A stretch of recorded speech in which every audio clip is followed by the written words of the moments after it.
you have a lot going on. It might be busy weekend plans, it might be a project that you're working on at work, or maybe that's just how your household is. There's a lot going on. And you're somebody who can take all of those moving pieces and you know exactly how they come together, that it's going to not only work, but it's going to work the most efficient way. And you can just naturally see this playing out the way it's supposed to. It's like you're an orchestrator, right? You like, okay, this here and that person this, and you just know everything and how it should come together in order to make calm out of the chaos that can happen when there's a lot going on.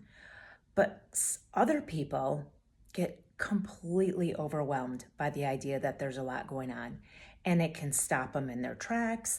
It can just shut them down.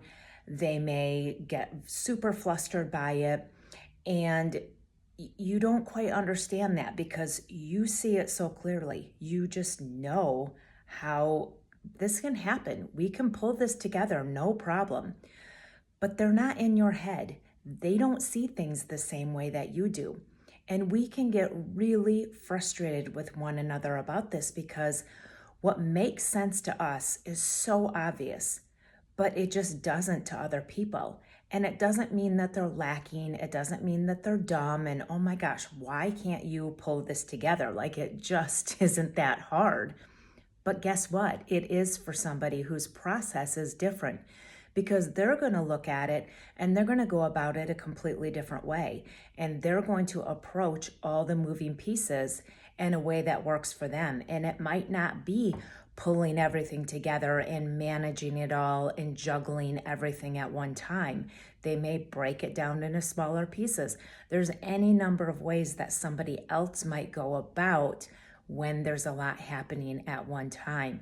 But those disconnects from one another, when you don't understand your own process, you don't understand how somebody else works differently than you, and different isn't wrong, and you don't speak the same behavior language, that frustration of a busy weekend or a work project, or again, just how your household runs, can cause all kinds of stress when it doesn't need to be there. So if you learn your own way and other people's way, and you find respect for that, and you can dig into what all of that means for you guys, you can reduce that stress significantly.